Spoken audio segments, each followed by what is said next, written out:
possibilities.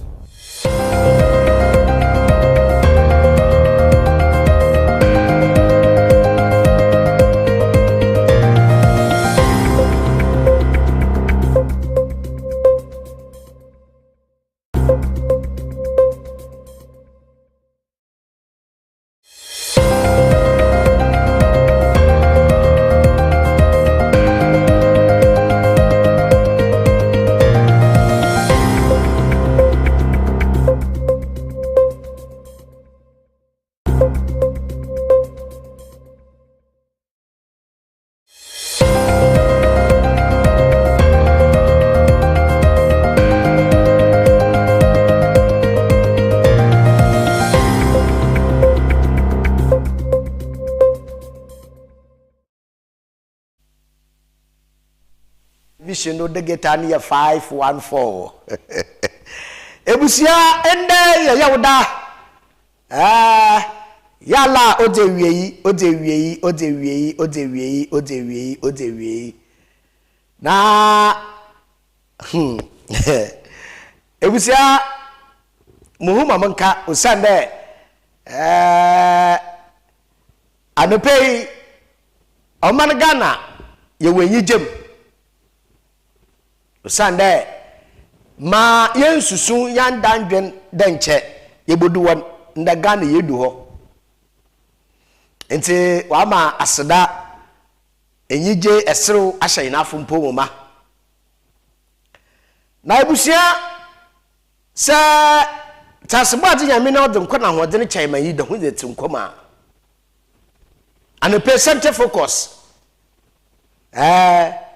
ndaso yaba ndaso yaba ni nya badama yedibinam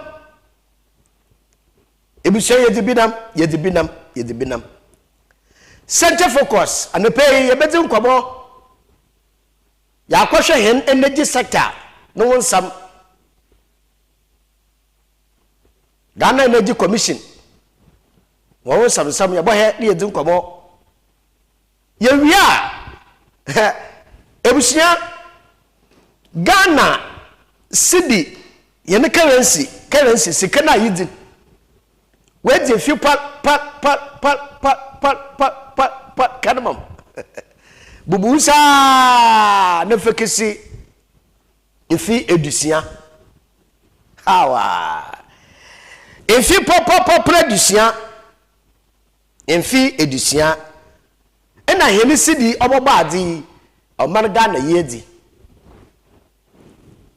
na ifi edusia ntem asemi so winde sikado do ahen na yasesa yebedi de mon kwabono ina ka yala do bokatai bo bogod bia no yenyo beche mo bogod bia yenyo beche na ne pay minyim bebia wo mo fanto yi mo kanfo mo de igwe ha di insuru topa igwe ha Capecoast insuru topa nti se bia mana ahihye ho da rebe Capecoast ana no kwado za mesrawa erba hwehwe raincoat ana pechim ana pe bibi obutu wa bon ban mensu yere nsonhwew nti se mba wedwum na rekwa no bebi a ebakwa no owala ehwe ya tinfi kakra twan kakra sana etum na a move no kolo men Sunday mensu no wafuforo le fitane da anadwe non stop osiri da ma yete markan famo na matuto asere bebia ewo no don hodo amobogbo a onkaw ana percent focus boko ye ya ebusua yemfa ndase no yemfa ma National Petroleum Authority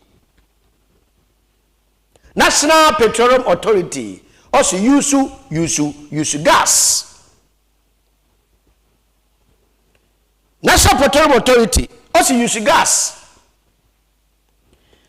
Ebusia obianti na National Petroleum Authority ka choro use gas. Sense na gas or affordable.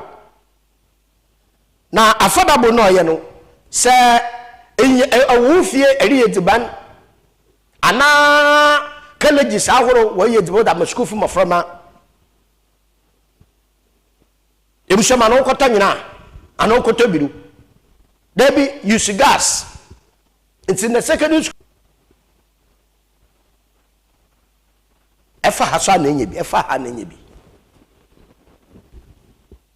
jebushia National Petroleum Authority also use gas asidan kwa man ebushama fa sedan bi so ma oye finger linking fast food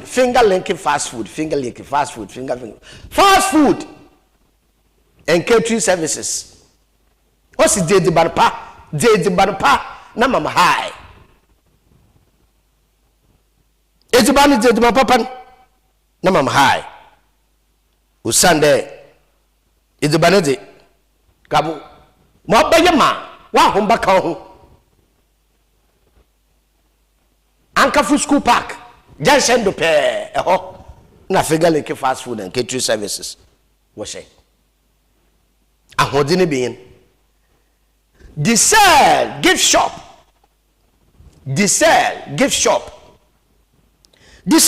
re tadi na mebusiano so won filibi na se ebusiani filibi a na wo filibi de aye honomwa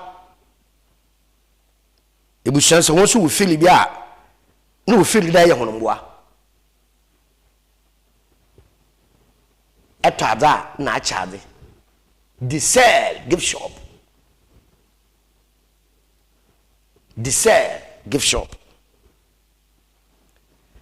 Pedu Estate Junction do Pentebetin Junction Capecoast asem na meke Pentebetin Junction Capecoast the sell gift shop me gift bi awo hwehwe the sell gift shop bobo kama ebusia mama yonko oye abra new sports stadium na Junction do pe Abasan wasu unse infana king of the universe that can call about the materialism.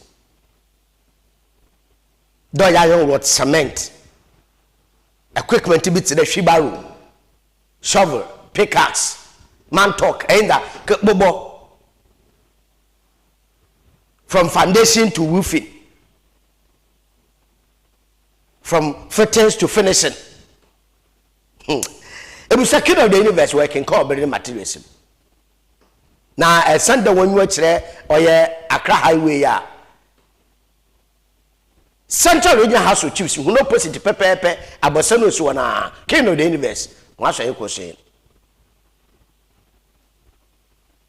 It was a Jumoku, another woman, and a pay, and what's an eye cousin. A Jumoku, another woman, Mama, and a pay, and what's an why cassie, and what's an abapa.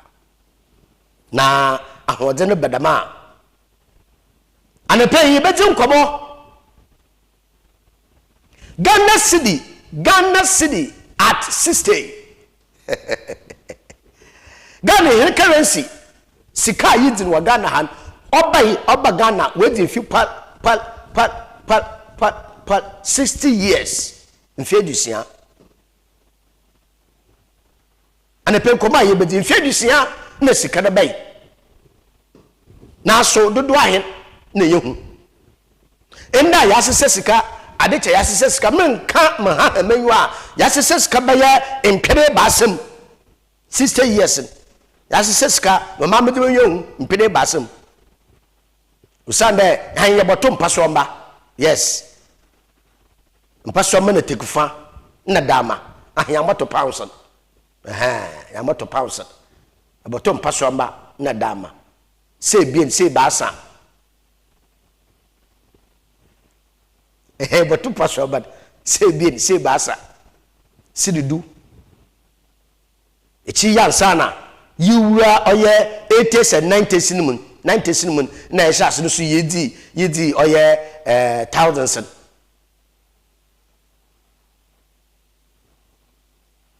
1,000, 2,000, 3,000, 4,000, 10,000. The tea or you were the 1,000 cinema. Oh, 2,006. Yes, that is canon. Your best in Abada be 0 snow, no dos, no. Until be 0 sin be a film. Until 0 sinifima, the value is the same. Mabwana is 0 sinifima, the value is the same. Ibushia, and it's my mende. Yadam value is the same, and the 500 Ghana cedi. 500 Ghana cedi, and kind of 5 million. Ibushia, in Senda Ghana Sikano, Unda Ghana Sikano, Abaye,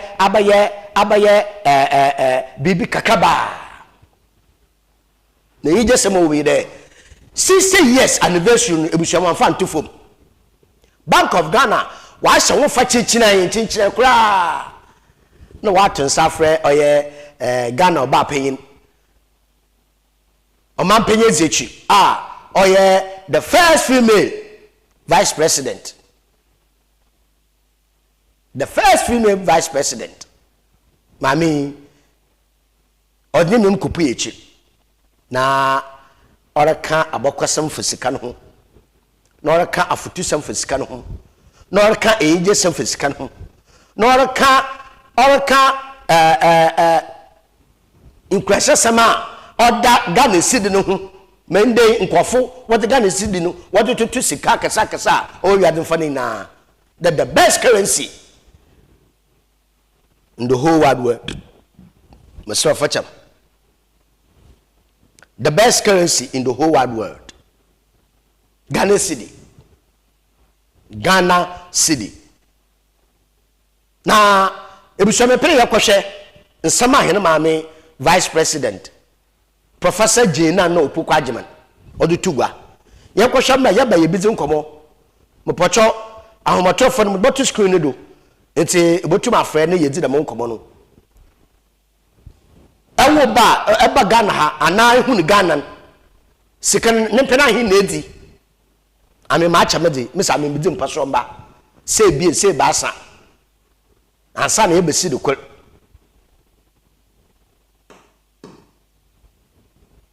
Bidi mpaso mba na pa se bie se ba asa.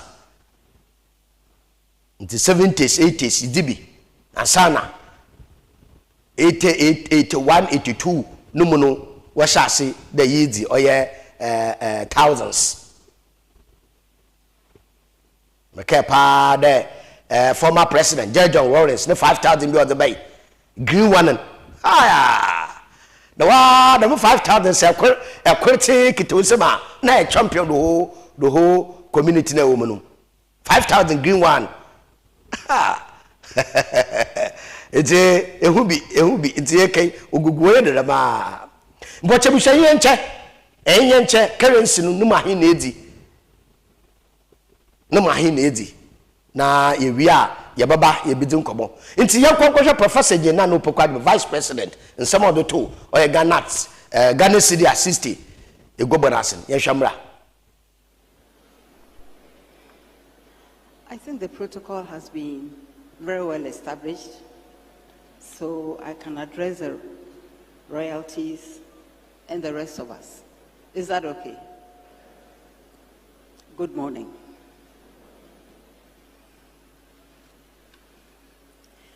What a delight it is to be here today. As we celebrate the 60th anniversary of our city, and as we also reflect on our economic identity and on our future, I bring you all greetings from His Excellency, the President. It was in July 1965 that the city replaced the Ghanaian pound, pence, and shillings. This was the result of a bold plan by Dr. Kwame Nkrumah to free our economy from colonial structures.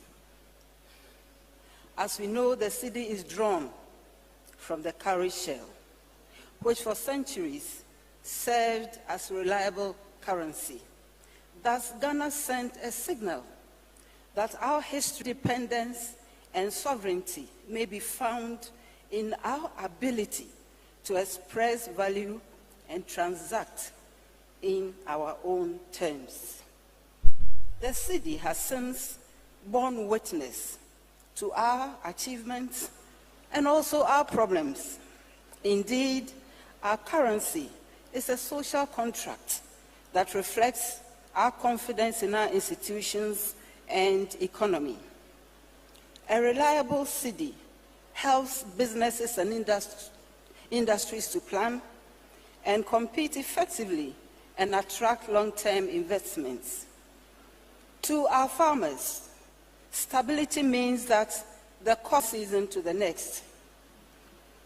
For our public sector, a reliable city means better debt management and freeing up resources for infrastructure. For our students and young people, it means fees, books, and jobs are more predictable.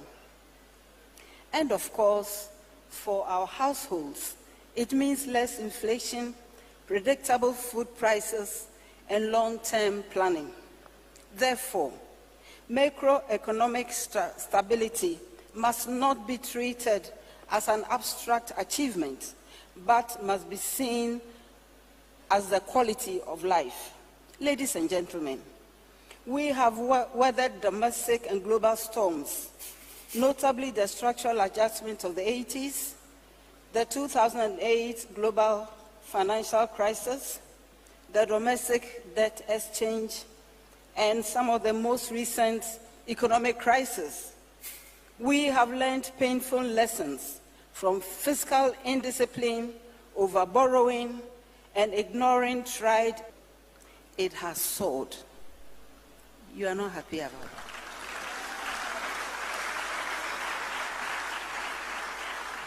According to Bloomberg, the Ghana cedi, branded the worst performing currency in the world in 2022, became in 2025 the best performing currency. Inflation dropped from the high of 54.1% to 13.7%. And our gross international reserves, from what the governor has said, now exceeds $12 billion. But surely to our people. But we are also aware that the trust in the city will not sustain itself. Confidence must be maintained with sound decisions, transparent actions, and accountable to protect what we have rebuilt through action from government, institutions, and citizens.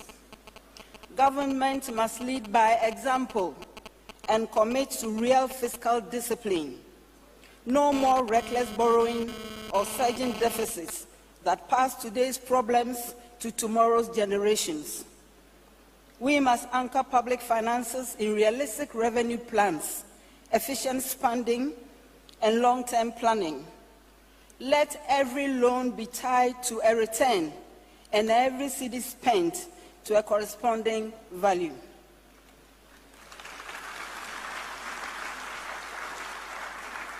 Furthermore, we must protect a steward of stability. We must uphold the legal tender status of the cedi. Today, too many goods and services are still quoted in foreign currencies. But if you earn in cedis, you must be able to transact in cedis. Let me acknowledge the role of the Ministry of Finance under Dr. Cassiel Ato-Forson and the Bank of Ghana under the Governor, Dr. Johnson Esiama, and all the generals. Acknowledge all of you.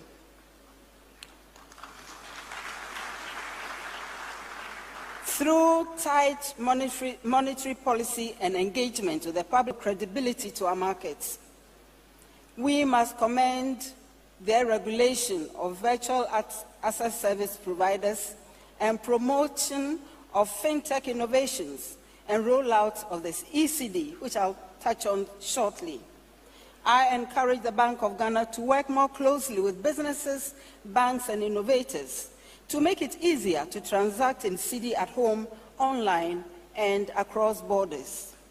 Ladies and gentlemen, restoring confidence in the cedi is also a national responsibility. We must teach each other through civic education, schools, public media campaigns, that the strength of a currency is both what it buys and what it represents. The cedi is as strong as the institutions and people who protect it. Furthermore, the Ministry of Finance must uphold fiscal responsibility. Parliament must exercise thoughtful oversight. The private sector must ground this insights.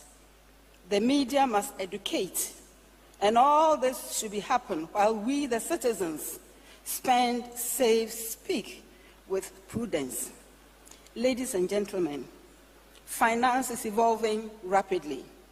And that is why the Bank of Ghana is developing and testing the ECD, a digital form of our currency. Once fully scaled, the ECD will modernize our payment systems and ensure that even in a cashless future, the cedi retains its importance. That said, as we embrace financial innovation, we must equally adopt digital inclusion. The benefits of digital finance must reach all of us, especially those who are often excluded. In closing, distinguished ladies and gentlemen, as we mark 60 years of the cedi, let us honor the vision of Dr. Kwame Nkrumah, the foundational work of the early governors of the Bank of Ghana, and the quiet dedication of reformers, technocrats, and everyday Ghanaians who have kept the wheels of this economy turning over the years. As we use it in our day-to-day activities, as we buy, sell, borrow, save, and even fulfill our debts, we must remember that the cedi has also been a symbol of national identity, resilience, and aspiration over the past 60 years, and we hope for more as we go forward. May our cedi endure. On this note, distinguished ladies and gentlemen, I'm happy to declare the Ghana cedi at 60 celebration officially launched.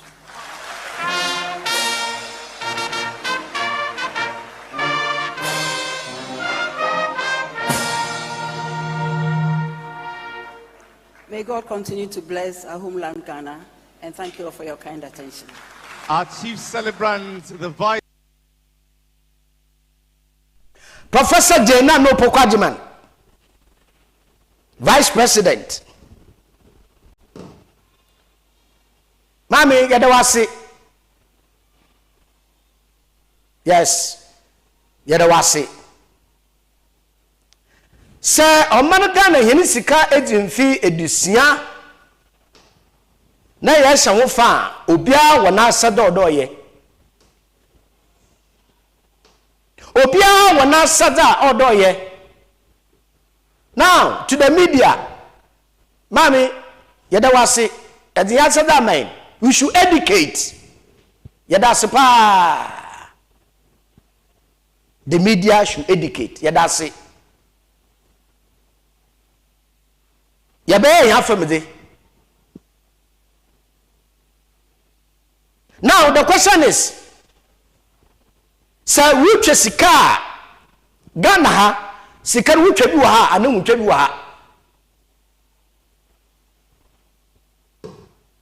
Yabetane which sika okutwa na buchi wo de bai. Say wutwa edenema, say wutwa kwapoma ma yiyim ho hwe.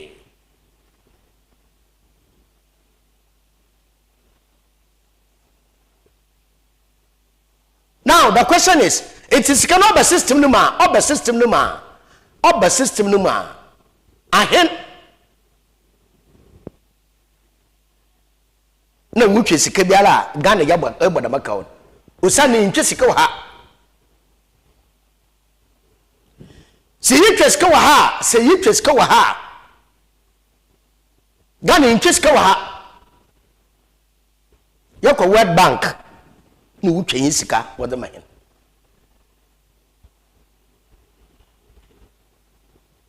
now asembisa anepe ye bisa yin de ebe kwan na fada ekura Ghana sika no do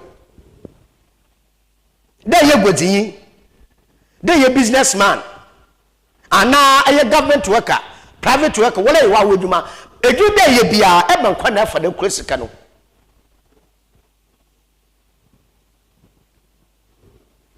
men sheda mun fo men hun dollar wa pompon da men sheda hun bi da dollar bi bu bia flat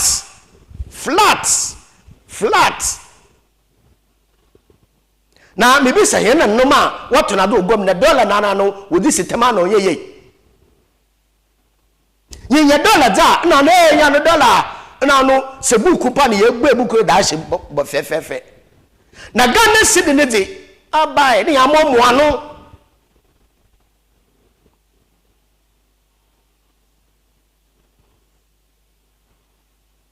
yanko asodem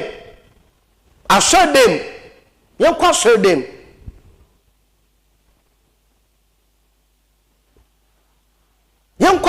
nko hwekwana ye fado ye kura Ghana sika yemei na do kekebe ye wo bia na yakoba afala ebusua onye gban nti dana si na dama na nche idakotu yamomo sika na ma sika na da honor jahoma obaja homa be 20 minutes na sika na homa nka no wa momo na che wa komere ya mo aseni se dama no da koto correction bonum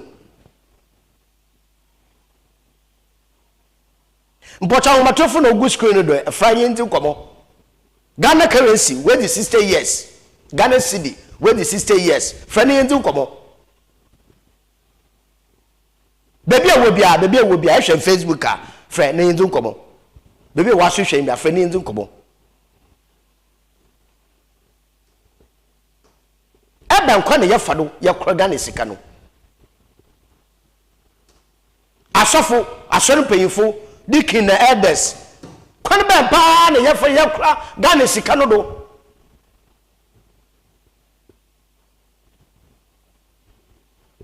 mami papa se adomodomo na Ghana sika ibi baka wonsa Ghana sika ibi baka wonsa na erekoto correction a oyefe owie peye nche bum de miyale na odem wuyi woda na la na yin fefefe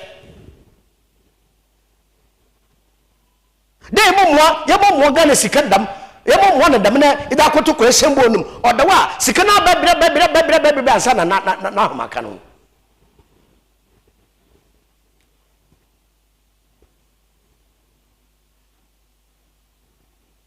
ya the mama hinsidi obakansa oncheda no watetew oncheda no sika na atetew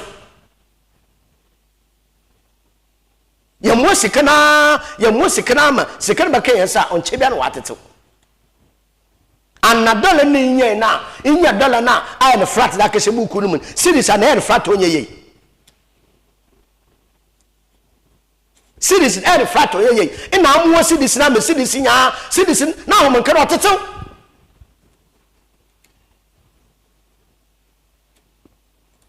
na enya Ghana sika fefefe wotedam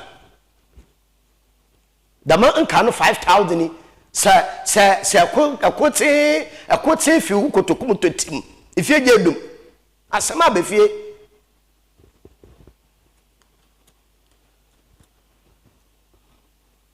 dama 5000 nya yehunya wa atetiwi ebusua mese nde kogoda horo in the one Ghana cedi cartel tell me gwase poto na kasina la watetu ebusua me bisa ohun 2 2 Ghana cedi mpena hin bosuma hin afia hin 2 Ghana cedi kata no man kan kwanse no man ka kwan no 2 Ghana cedi paper no 2 Ghana cedi paper no ehu ne bi na hin 2 Ghana cedi na se we ye fi system ma one can da adire we ye fi system num nti obiara wo bibia on fa mani ndu kwanse no koten na ade miyidi ni na or political about no what ye simply because impa ona me de misika ne be no onyu wonti won pe de misika no powudi 2 Ghana cedi yellow one now bed second or wahin no or wahin Bank of Ghana awa no baka chende de misika no ono ba na mansesa wa ye regularly mobwana da me be na 20 Ghana cedi 10 Ghana cedi only dey him yen sesa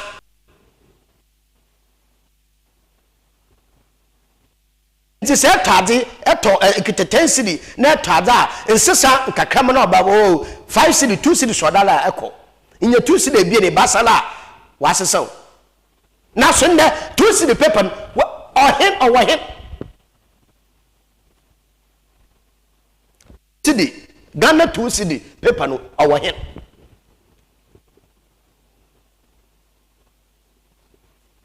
It was a Ghana 2 city, no him. Paper no wa hit awon tofo no go screen dun fane ndu komo awon tofo no go screen fe na ndu komo Ghana currency Ghana cedi yeji 60 years na yeri di no sika bi wo ha yehu na so we di so chene ye di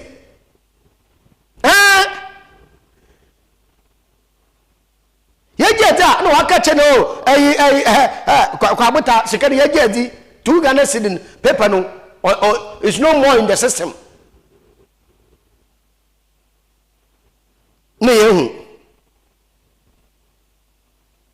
nti se 2 Ghana cedi ye ni euro 2 Ghana cedi ye di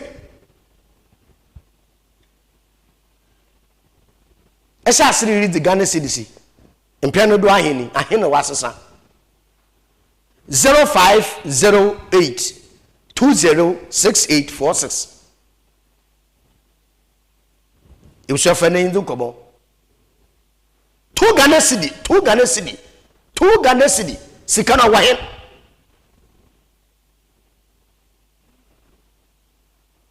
Iwsha 2 Ghana cedi sikana wahen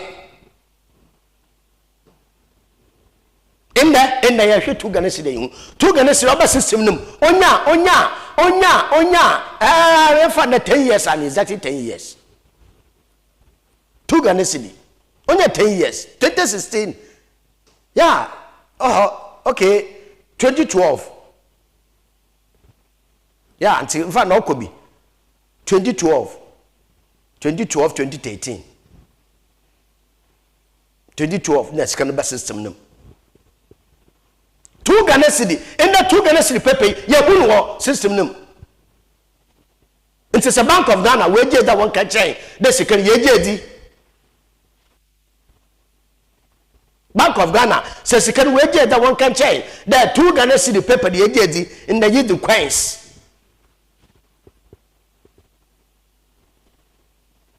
I mean how ye di 60 years Imom sikana abodani twe no ehunu daw abodani twe na dem obaya haw wo ba ye won politics nti akasini twe na no ehunu daw na nkakama na ye de bayan sesa ma ye kogoda ye ho atwe ne da na no de bi wonye ye ho dani ya ne ne wa ye tere we kuta 1000 Ghana we 1000 Ghana cedi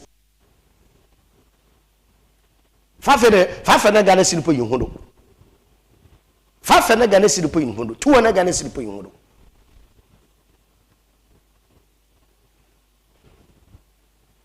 abe enumadawa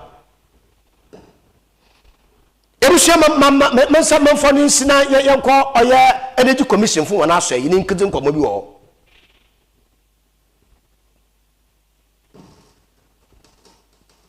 energy commission fu why shise ebusia ekai pa de wadaboto gwede second hand goods bitira fridge television Kramagana habio ata nente na sabab ni hu second hand goods television and a fridge the freezer na ro keka ho wada bade mama won krabio yemfa magana ha na so won kramba na anu put more wa kraban ebusia na kwasem o mi de o man Ghana hina na ya ye ho na bi asan o da mi hu bienu esese yinsu na hia na ban now energy commission na o ho na hia nya ye de yenyu ato no de se embre bi o ho a won se shamla won fa mbra no embre won se o de ba law enforcement no hona no no bo hwe mambra na ye djuma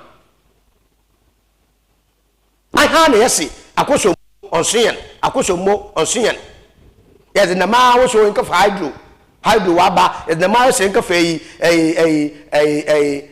renewable energy no so waba ni na ya wo chenyin adisa sum no wodum like wodum won ka yinyum energy commission fu wa yes she de da me sisi ayaye yes bo ye no ho ma hene kan yesam ne sese ya obaba ndesem wofie na mutu bedum self container metim no boso no na makane na maso no ne ka no wakofom da man nti why dem sese nya with amen energy commission why dem sese nya with amen na wa ma ya tsase de the man dem aye krefi oye enye sabochi mem na oye second hand goods no the man dem no otwe current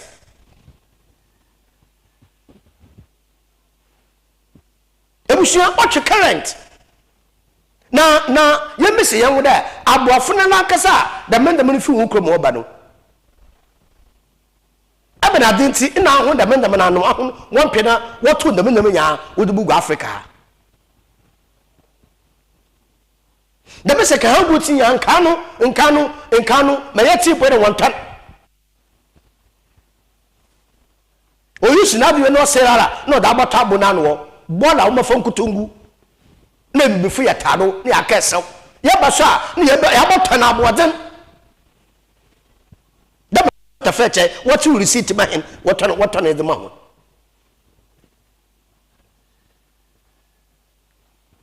ebushembra aso de menyu bienu nya ya telefon na ye nsese ye yankontai we na abrabom fridge na with the fabric that down na what the brown fufu no so one na energy consumption or formation that down na recorded on send that fufu na bon oil dinsen that down na recorded quarter that down na bu na bu ogo mum ebuche library bodai yakwa na yebay nda prepared ade prepared ya hama ye fira hela you are the cause of the problem aha na yariye ade television foforo no so no television foforo no so no na bu ya dinsen dada won make say foforo no ne energy consumption a otwe no o formation dada na bu wo form na kwakotem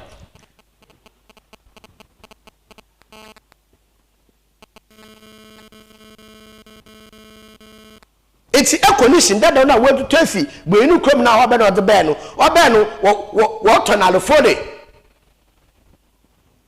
nta kote condition 8 Ghana cedi ana condition 1000 1,000 Ghana cedi condition na turn no energy consumption obotwe a month nearly tua oya 150 Ghana cedi prepaid 150 Ghana cedi the make conditioning make say in the condition for fra our store or there kokoto 2,500 and not 3,500 on the energy consumption obotwe no ebutua be 60 Ghana cedi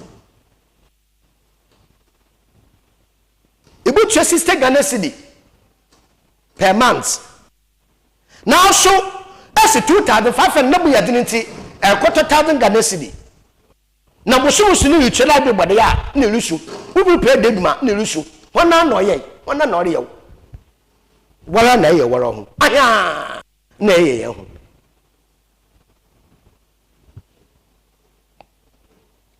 nti busu brasha all there ye na ye sesa we hina brabom na energy commission wa ba yentete sonko da ma nsamtwofo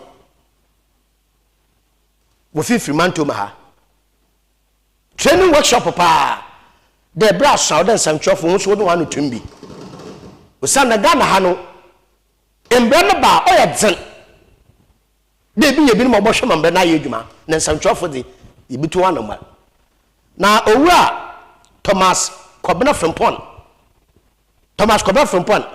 oye PRO de ma oye energy commission Coastaltv yen ne bonkomo na center obey da mehye no wo de ma oye the mo training was the man some truffle.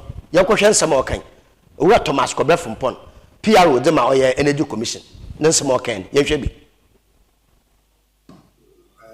And say energy commission and your power regulator in Ghana as a regulator of the power sector in Ghana. Now you regulate the appliance market also. Now and you who say and never be great Ghana. Yeah, not being there for China.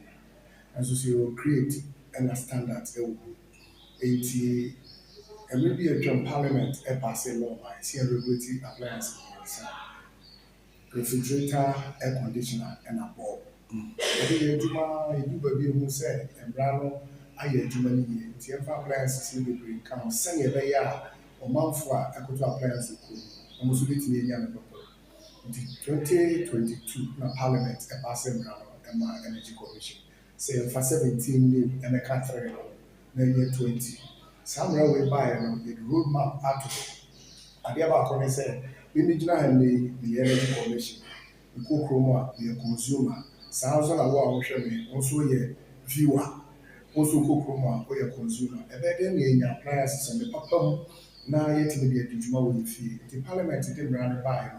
The same media a strategic stakeholder say almost saka someone of here energy commission ejuma IET nke say the Ghana for na your group media from various platforms say your print say TV and say radio and online you can be part of more na your training on na more who say embrano is here ejuma any emotion na fi almost nya say almost the volunteer na wa niema bi o ba Ghana by amakwan say energy commission regulating ebi ti say nkane no na ka okwa ye refrigerator air conditioner and a bulb and energy commission yellow label etaro na so enam sembra no for ba 2022 intino ti say niema ye the 17 abeka ebi ye washing machine kitchen microwave rice cooker and have a electric motor, air conditioner, and have a television, and a near man, after grano, your side ama anybody who say, and I'm say yellow label no, they carry anymore, I'm over here now on your coffee again. If I say, now I said, we see on your sofa, and I know I change the Energy Commission and the new regulation under the new regulation. You the QR code at the yellow label no so could you shop one up as out appliance and one say audio phone scan the QR code. Not the information original way database one at the good phone and now they are compared the entire again and say paper no after so the app will be about so only QR code that push a yellow label no Because say actual appliance model number. What type of say go app no one? Who me send the pay. Let the same information at the do phone for.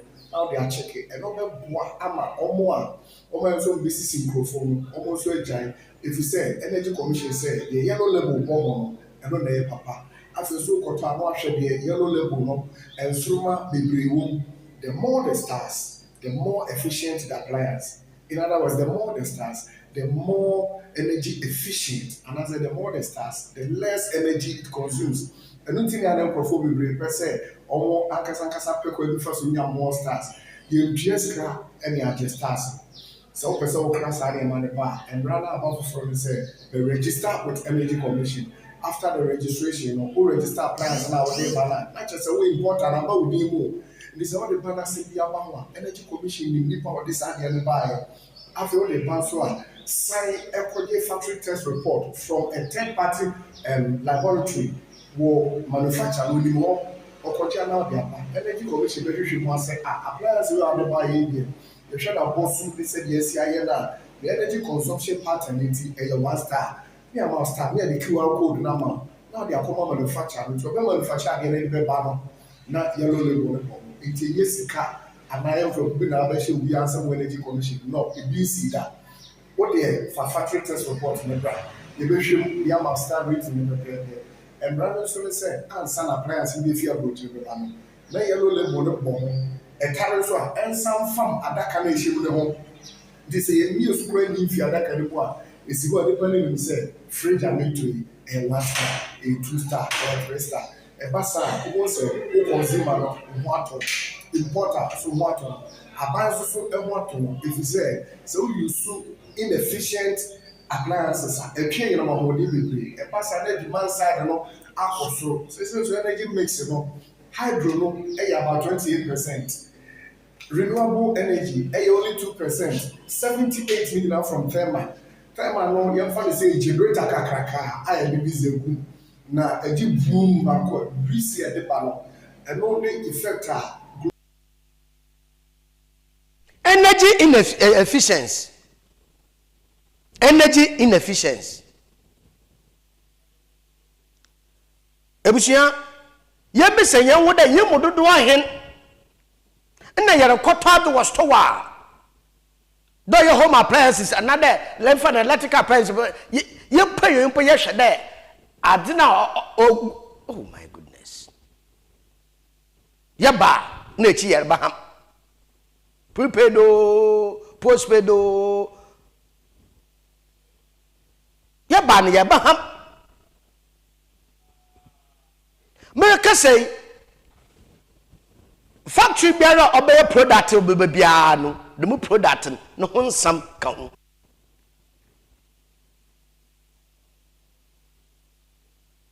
chema ma obane de product nankese na hoode na obedi do ansana we wuni nyampo ndem ina shim yimu dodo ahen na yekoto ada ye pedem document paper ni po yekan ana dem sheet no hye wonpo ye pe yekan yihu de aja ma atoi obedi mfidam no na kantam ya wo hwe ni energy consumption hey Ghana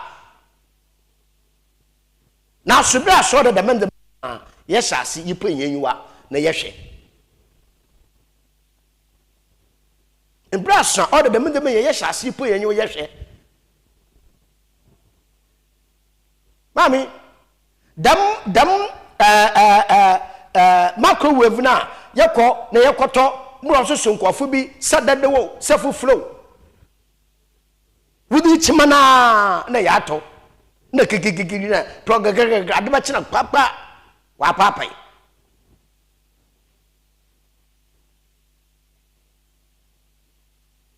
nina yimpo yenwa na yehweda ada yalo tano the lifespan what's that the energy consumption what's that they be